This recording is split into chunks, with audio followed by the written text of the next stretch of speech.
Wow, we're using 1/100th of our human potential most of the time. And we sit on 99% of it and wonder, why am I so confused and lost? And so what he did was tap into that other 99% and open it up to its full capacity, which is called awakening, Anyuttara Samyak Sambodhi in Sanskrit. Now, all he did after that was to share that teaching, those techniques, with whoever drew near and was interested.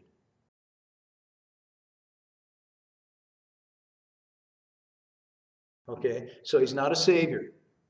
Never was, never will be. He simply said, if you do this, you will replicate this experience I had.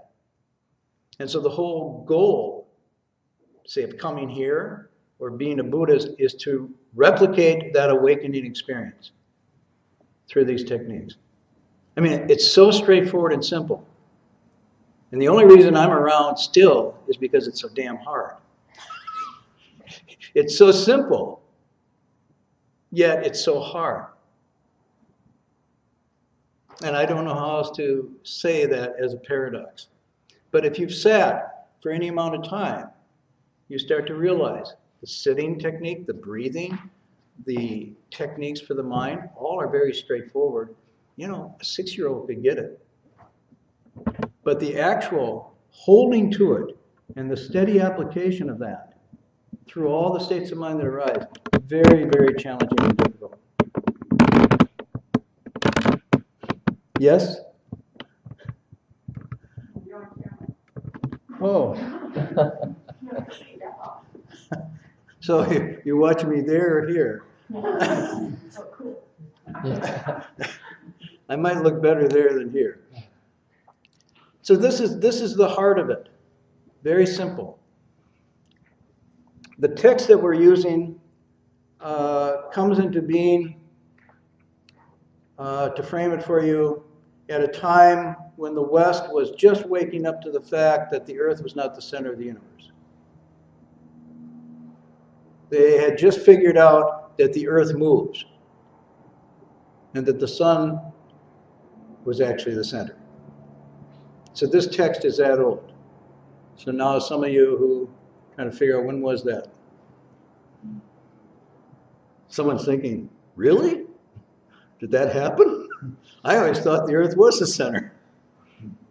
Or I was the center.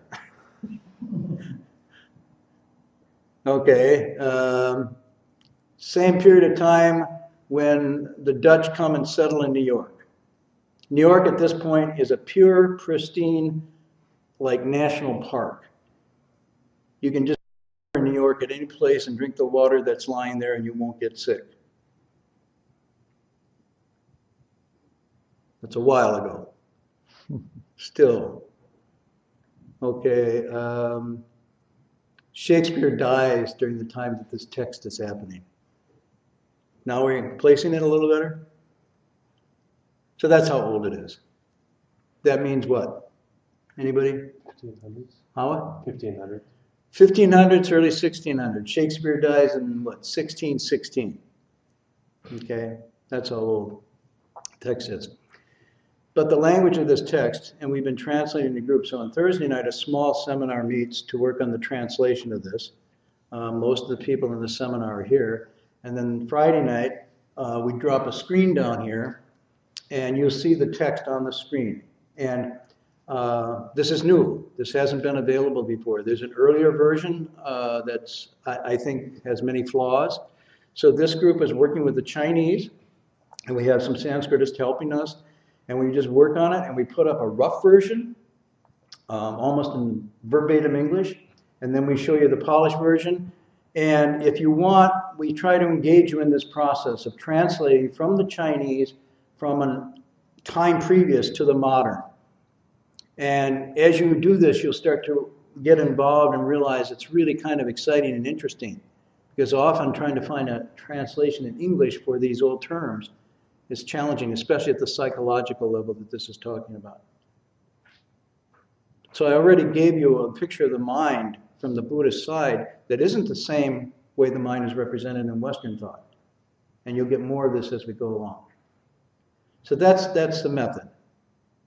Any questions on that?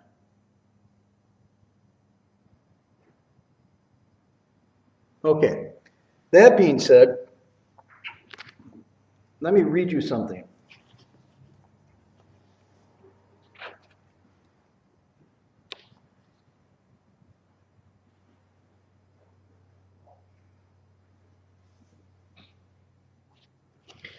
My own teacher introduced meditation to us in this way.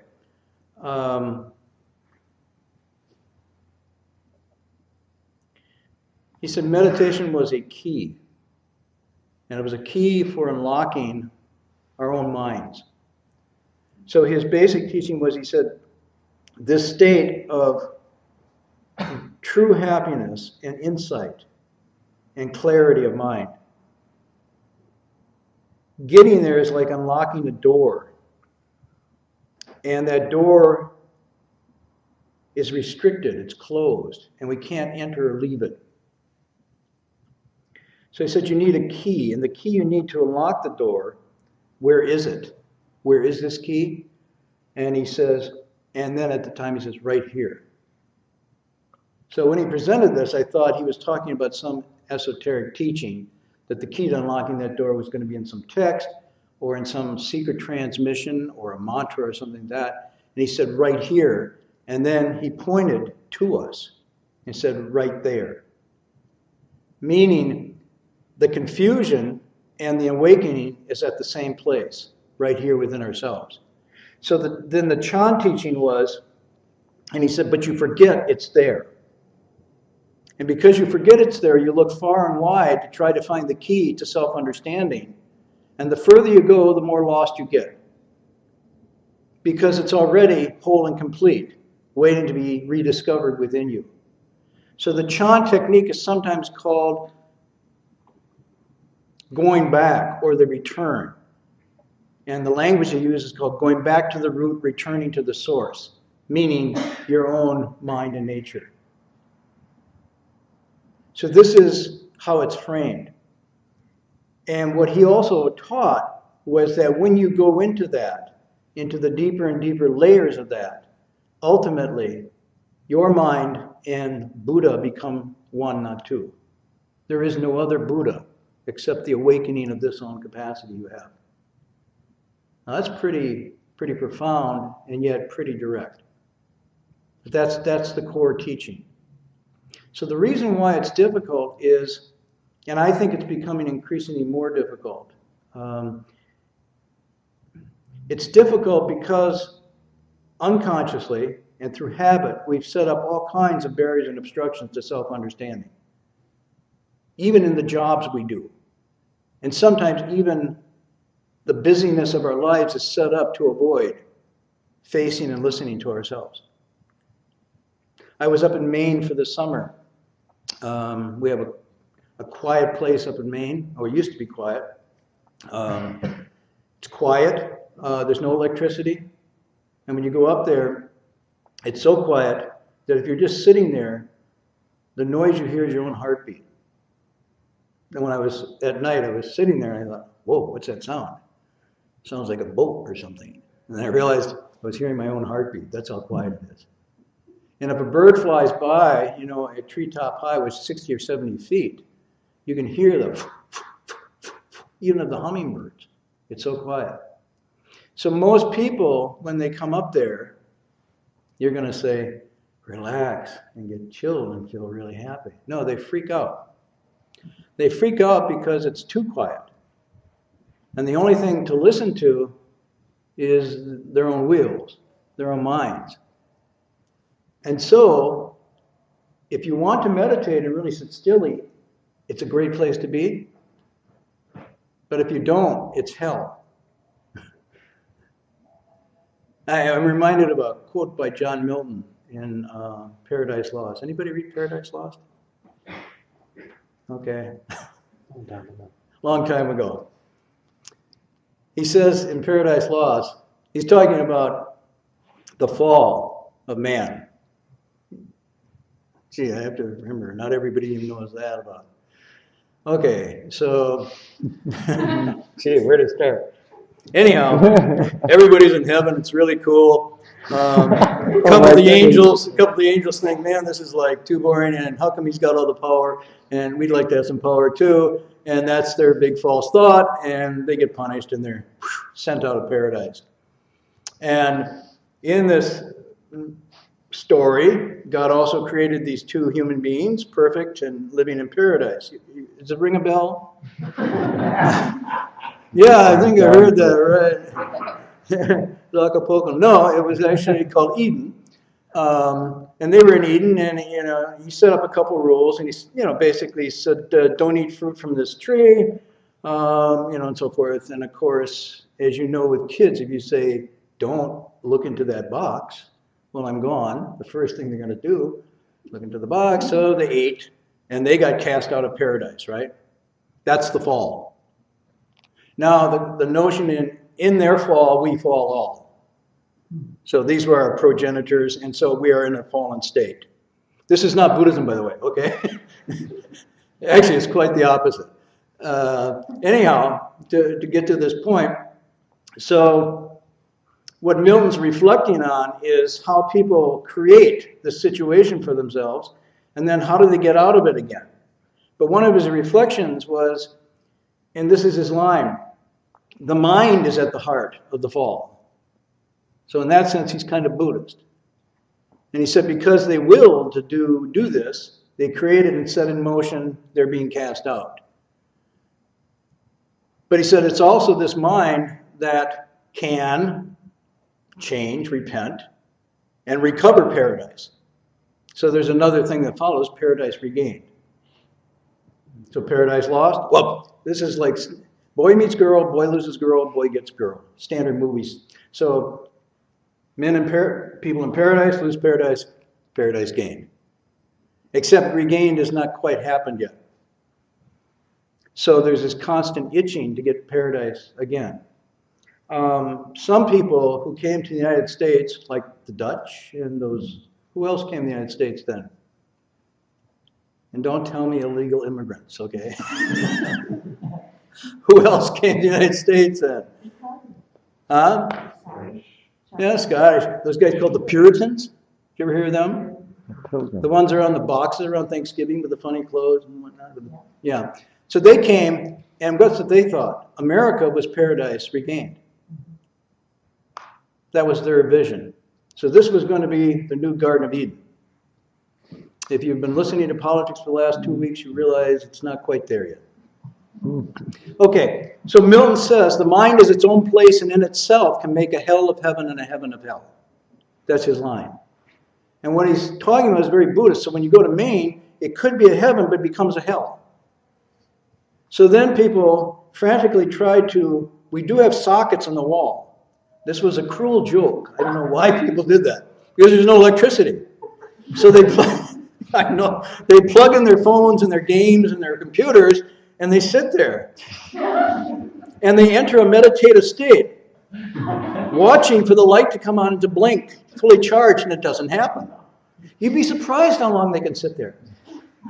The dog up there will see a mouse hole and sit and stare at that mouse hole for 6 hours. If I take the dog's ball and hide it behind a chair, and I go and have dinner and meditate, come back, the dog will still be there, looking. And these people are still looking at their computers and phones, wondering why they don't charge. And every once in a while, they'll go into town and charge it. So now they're leaving paradise to go to town and charge their phones and get back so they can do the business that they wanted to get away from to come to Maine. You get the circle here? Why'd you come here? Oh, to relax and kick, cool and chill out and get away from everything. But as soon as they're there, they want to get back to everything that they wanted to get away from. And so they go charge and they come. And the last time, a lawyer was there, right in the middle of a call. He went out to the edge of the dock, stood on the top of the pier, held his phone up like this so he could get a cell phone reception from the distant mountain that was just happened to be bouncing off that day in a lucky connection. And right in the moment when he was supposed to close the deal, boop, lost the call. And he turned red, his neck bulged, and he threw the phone into the lake in a fit of anger. So what I'm suggesting to you is this is a difficult thing because when you get alone with your mind, it isn't as tranquil and still as you thought it would be. And then staying with that, being patient and realizing you have a technique that can take you through that difficulty is what this is about. Now, the reason I say it's getting more difficult is I am sensing and feeling that both because of our desires and our lack of sitting and quietly listening to ourselves, we are more and more getting that solitary space that's so important. It's our most precious resource, is being eroded by frantic busyness at every level. And I really felt it coming out of Maine this time like I never did before. Just getting in the car, my niece hooking into the cell phone, plugging in and going. So you get to everybody, even in the small towns up there where people used to talk to each other, everybody's just walking around, texting, whatnot. Homo sapiens, Homo erectus. You know what Homo erectus means from anthropology? So in the animals, according to Darwin, I'm going from Jesus to Darwin. It's okay, we roam here. So Darwin has us gradually coming up from 4s to 2s, Homo erectus. Now we're devolving. We're no longer. And the new Homo sapiens is Homo plugged in. And so I see everybody on campus, every place I go, the new posture is this. No, you look. How many people are Homo erectus? Got their thing, so there's that bent angle. What this is doing is short-circuiting our natural capacity for self-understanding and listening to ourselves. I'm really pushing this a little bit. My teacher pushed it, and this was prior to this whole onslaught that we're facing now technologically. He was talking about things like TV. Well, TV would be a step forward now compared to what we have, especially the TV he was talking about, which had maybe 5 channels. Okay? So what's happening is we are crowding out our ability to listen to ourselves, to get clear, by constantly inputting and sucking this stuff in and thinking we're getting something. Now, from the Buddhist point of view, we're losing everything by crowding our consciousness with this stuff. Moreover, just as Hung Shan reported to you when we started practicing, we had to deal with all the little cartoons that we watched as kids and all the little jingles for advertisement. So when we sat, those are what came up to our mind, right? Cocoa Puffs, Cocoa Puffs, yeah, you know, everything would come up. And my childhood didn't have TV yet. I got it just in the later stages. So when you sit, everything that you're sucking in now will have to be taken out before clarity can return. So it's getting harder and harder. I just talked to a neighbor of mine who teaches at Cal, and she came back and she was just so upset. She said, every year it gets worse. The students I'm dealing with are unable to stay with an idea, unable to focus, unable to remember one thing to the next, and they're constantly online in class. Not with class material, but multitasking to all these other things. And so there's some studies that show actually we're shifting the neurological pathways away from what this stuff is talking about to a new dimension where it's going to get harder and harder to concentrate. Now, some meditation centers know this, and so they actually offer to you, with a little extra money, to take your cell phone and whatnot and put it in the safe while you're there. You have to pay more for that option. And they're advertising the place as an unplugged experience. And people are actually going through withdrawal, as if they were addicted to opium or heroin when they're withdrawing from these devices. We're not talking about entering enlightenment. We're talking about people just basically getting to be, at the end of 7 days, relatively unshaky, sitting without those devices. No stillness, no insight, no concentration. Just being without the devices takes about 7 days, if they're really working at it. Some people don't make it. They say, keep the 500, I don't care, give me my phone. So what I'm saying is be aware that this is getting more and more difficult, even though it's simple. So tonight I want to read you something from an ancient teacher in this tradition who gives a summary of this. And I want to read this summary for you. And he starts by saying, the Buddha meant, now see, if we had it up there, you could probably follow it more.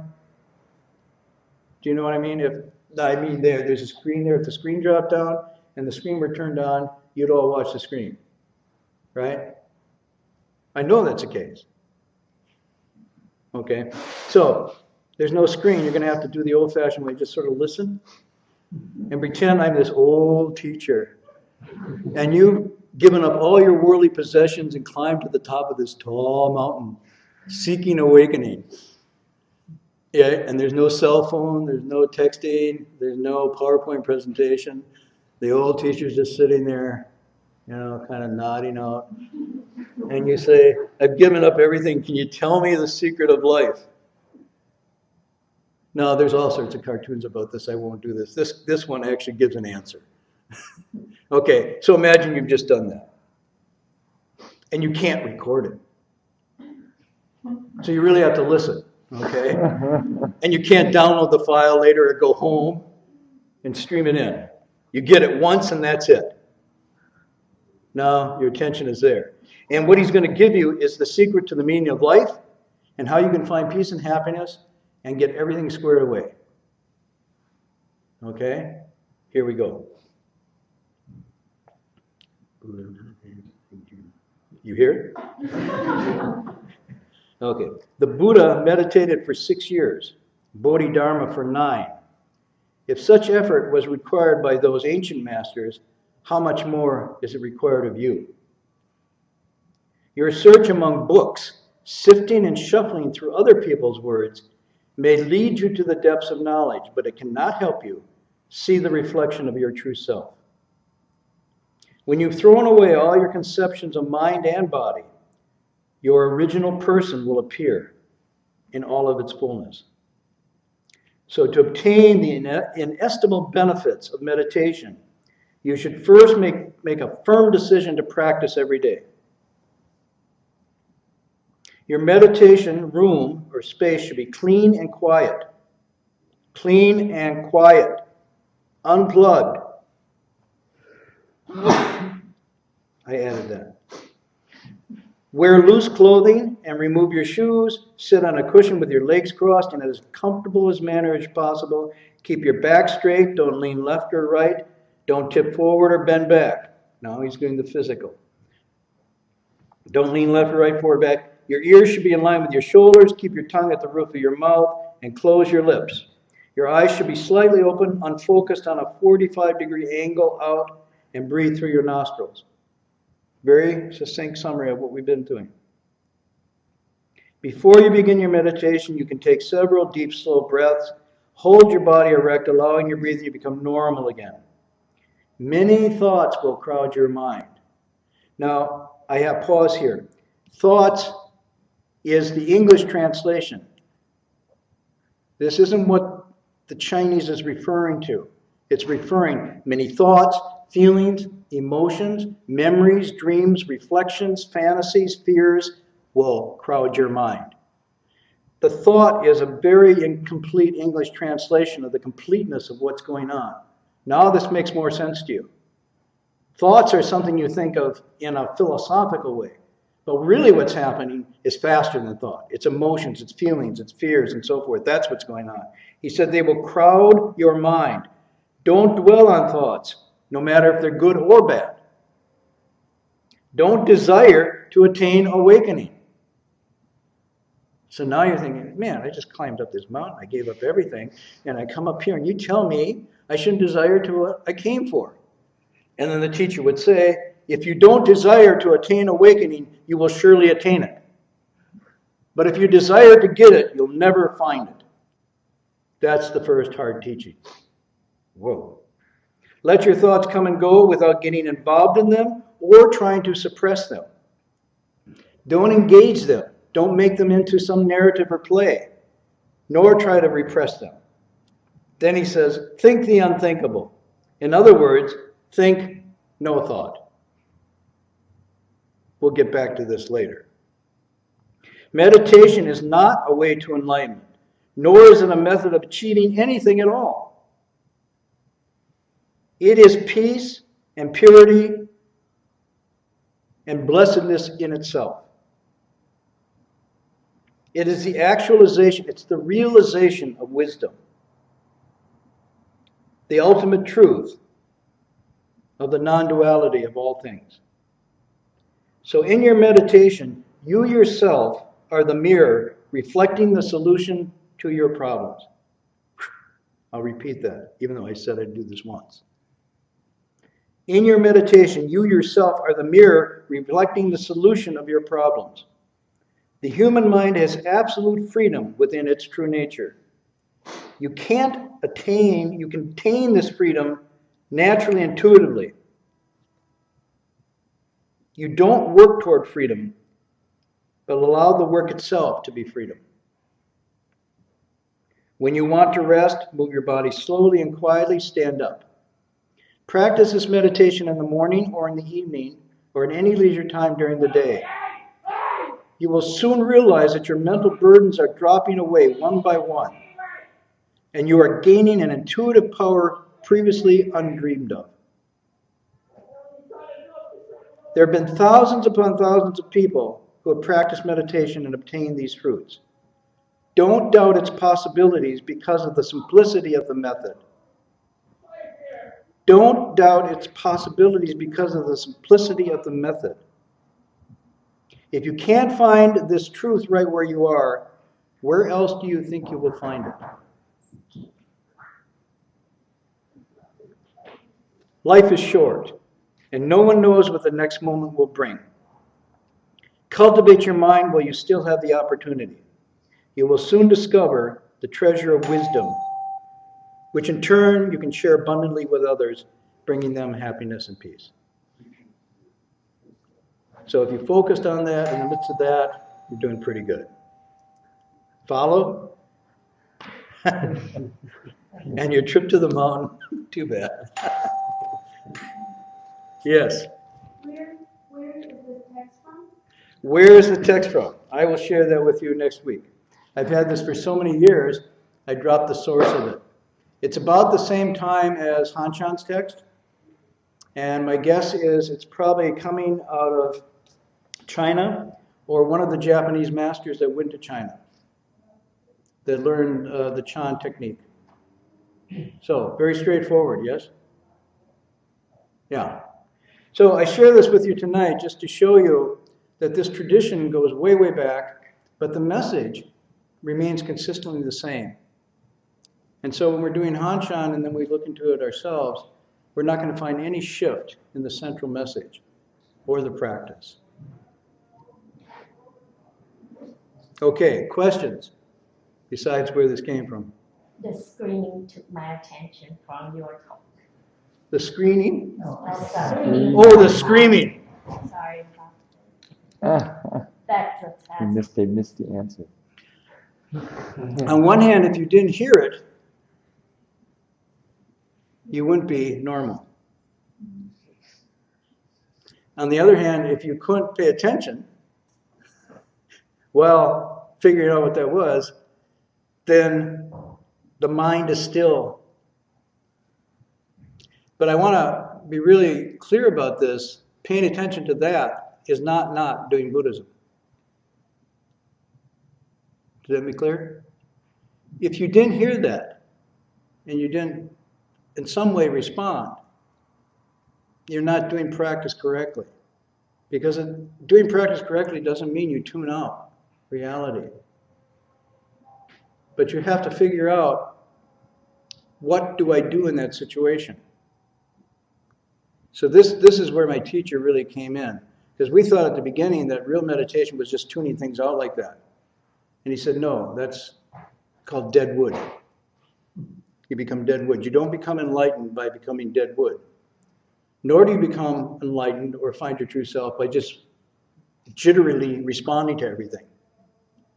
So knowing what to do in any situation, responding and doing what needs to be done without thinking about it beforehand or hanging on to it afterwards, is this state of awakening. So that's why it's called freedom. Because just to tune everything out is not freedom. It's just another kind of enslavement. And to be constantly responding to everything without any kind of discernment is also not freedom. It's hyper.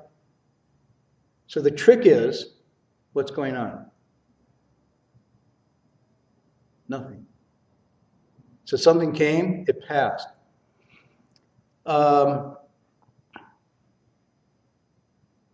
We could sit here and an earthquake could come.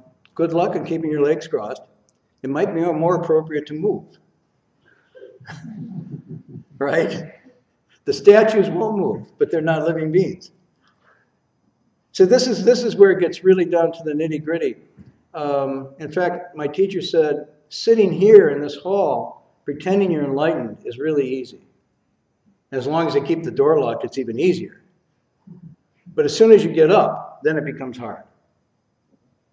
But it only counts when you get up. If you can respond to things in an even-handed way, this is awakening. Make sense or not? So if there was really a profound sense of danger with this, then we would have to deal with it and respond. What happened? There was a person who wanted to come to class, but no need to be suitable.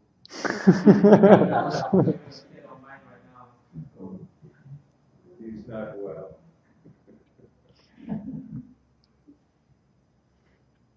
There you have it. The response was appropriate. Everything's okay again. It's a small example, but it's really how everything works. There's 100 things like this that happen to you during the day. Most of them are internal. Was that appropriate? Did that feeling or emotion, is that jealousy or that anger?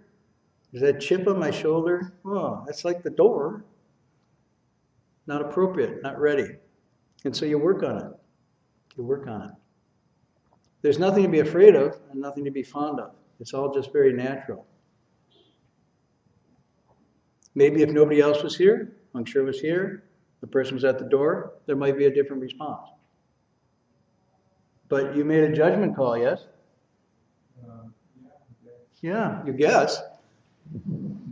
What did you say? It wasn't me who did the talking. I didn't respond. Oh, who did the talking? Verhoeven. Oh, so Ajahn Guna responded. The passing pastor who told him the class was going to end. What's that?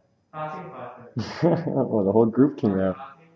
Ah, Look at so it that. took someone from Indiana and Italy to deal with it. Either way, It was a pretty international incident. either way, it was dealt with.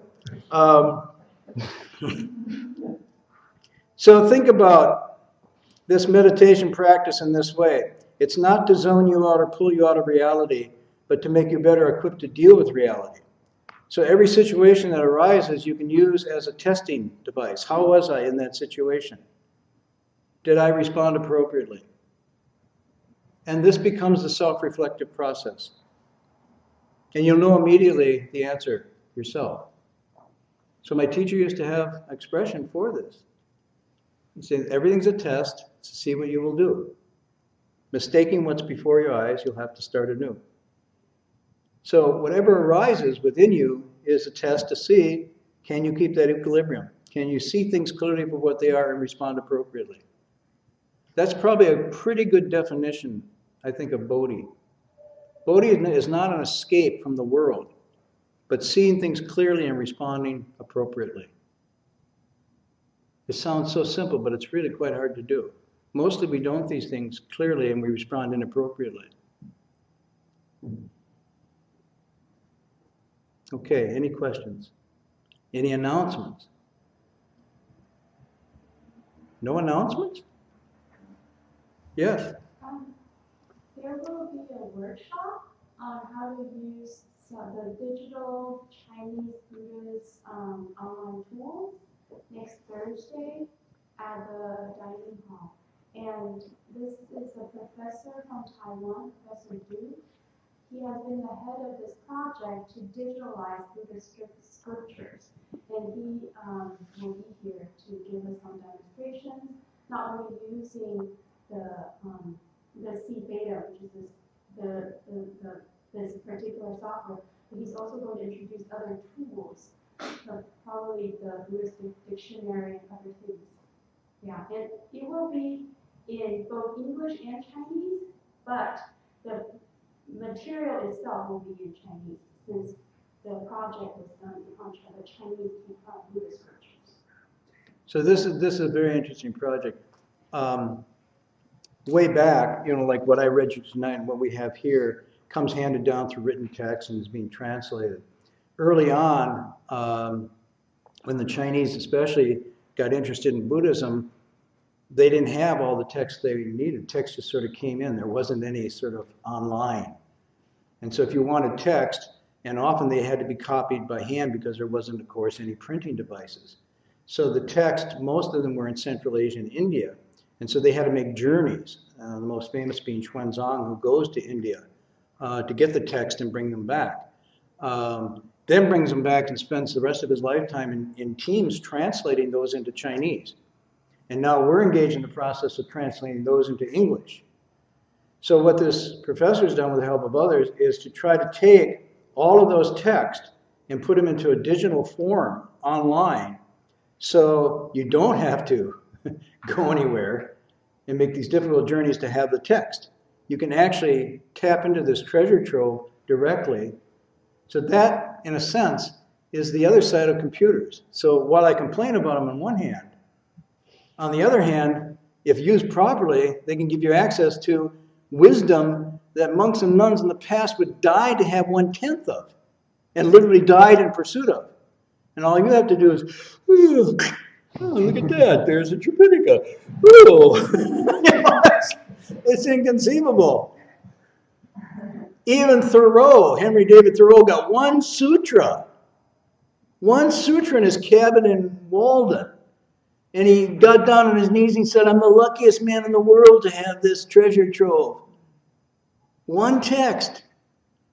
Now, if he had had his online Wi-Fi, boom, and got all those texts, he probably would have just completely freaked out and never written his book. Okay, so he did that. He's doing it in Chinese. He's now working on the Pali canon as well to put that in. And the next phase is to get this all translated online so that the whole digital thing is available in English. And eventually, if you follow my teacher's wish, into the major languages of the world.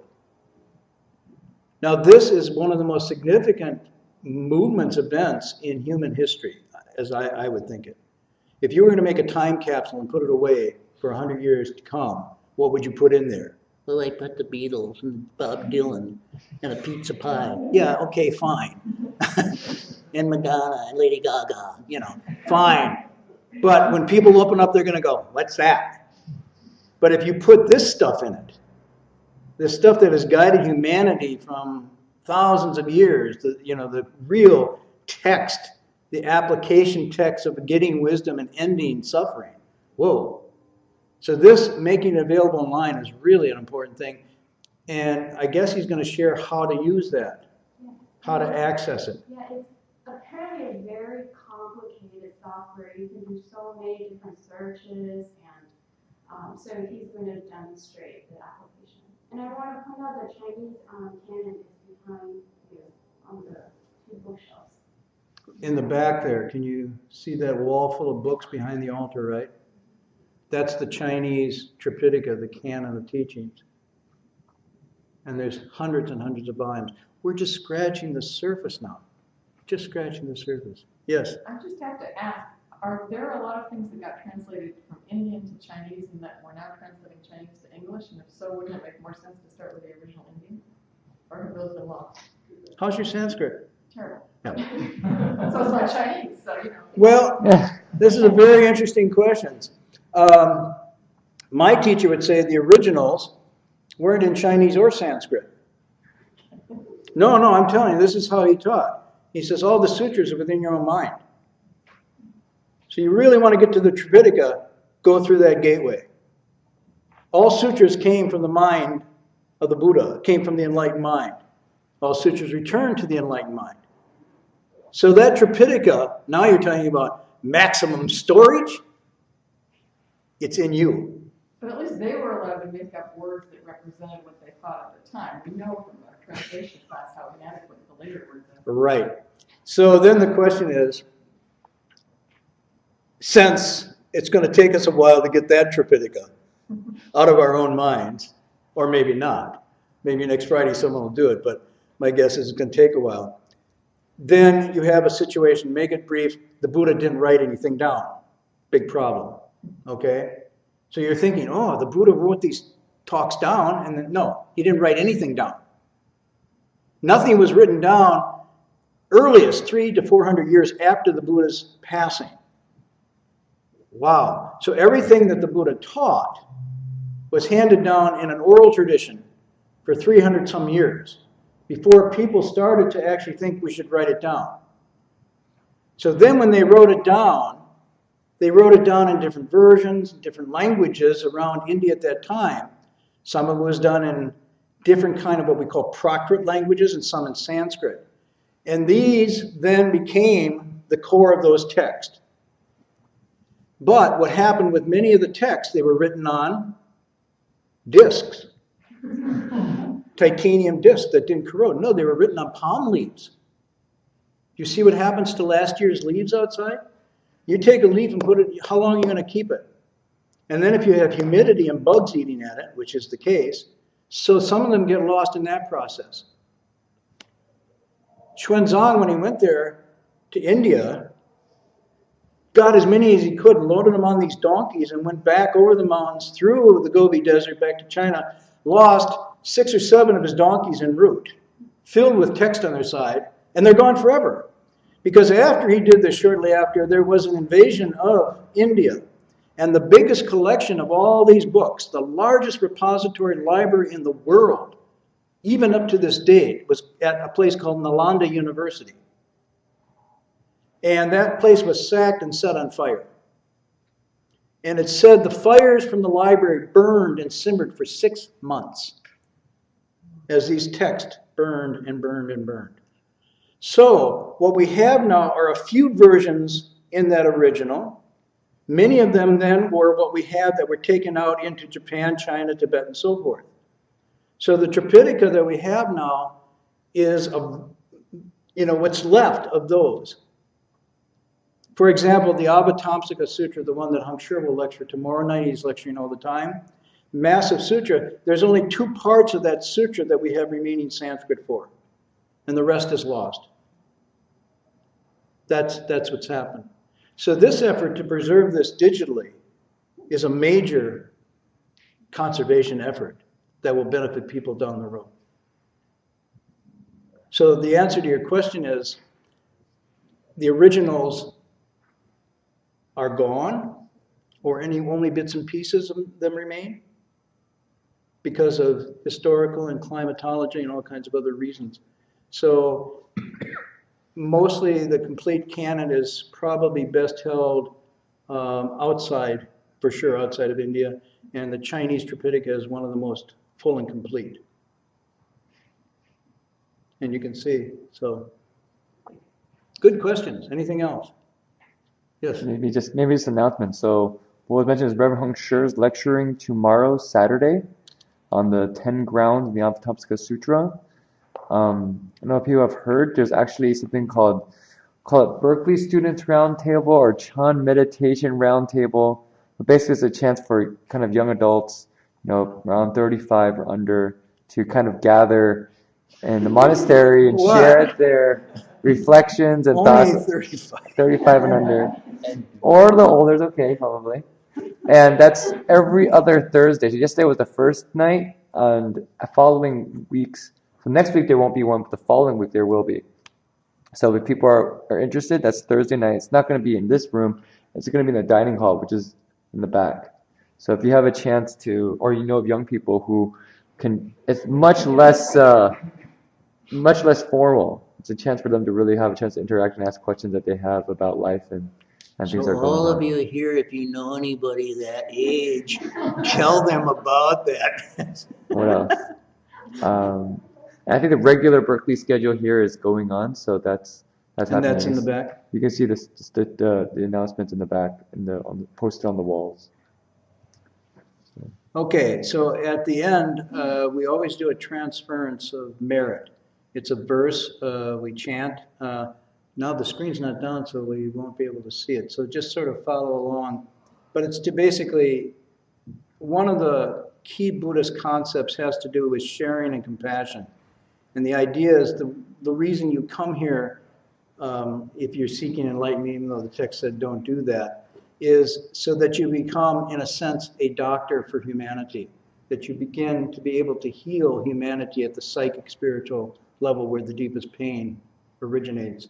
And so part of the reason for walking this path is not just to get awakened for yourself or but to actually be able to share that. So the verse that we recite now is both a reminder and an action aimed at sending your mind and your focus back out to all living beings. And so that's why it's called transferring. So you're moving your energy out in that way. And we'll sing it in English. Next week, when the screen drops down, we'll have the actual text up there. Unless we have handouts. Do we have handouts, Bart? You do want to get them? Yeah, can we maybe hand it up? And then people can follow along. When you hand the handouts out, I would like to remind everybody interested that on Monday nights, we are continuing with the integrating yoga and qigong, which are just simple practices that you can do at home and with therapy meditation. Here. Here, yeah, Sunday, 7:30 to 9 here in this room. Thank you. Okay. The handouts. They're getting it. Oh, And actually, also, if people want to be on the mailing list for this, I think probably the person is Alan, right? Yeah, so this guy's the one. oh yeah, so Alan, if there's a change in the class, something happens. or anybody gets enlightened and we want to let you know who that is, Alan will post that right away. And you can direct all your questions to he or him, or her. Instant notification. Instant notification. If you too get enlightened, you don't need Alan. You'll know immediately. This verse that we're going to recite is interesting. It's a frontier effort where we're taking an original Chinese verse, translating it into English, and then putting it to a Western tune.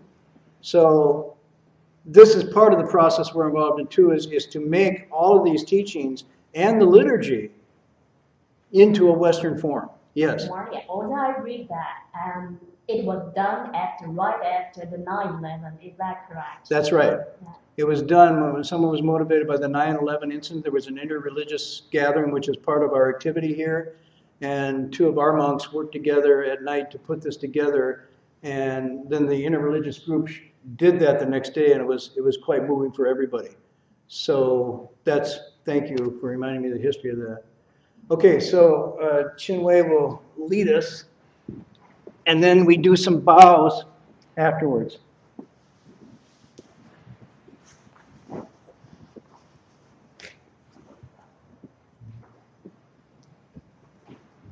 May every living being, our minds as one and radiant with light, share the fruits of peace, with hearts of goodness, luminous and bright.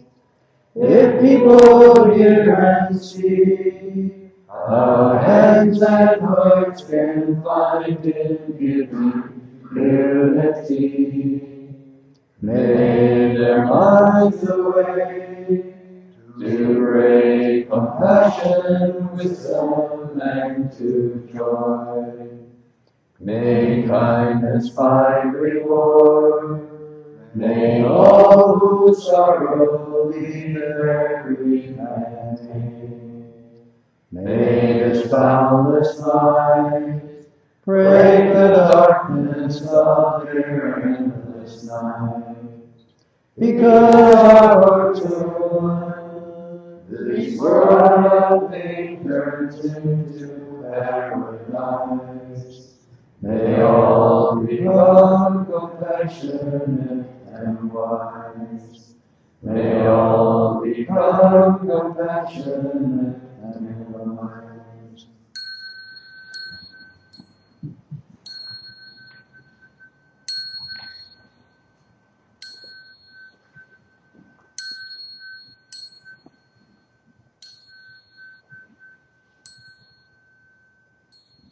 Down to the Triple J.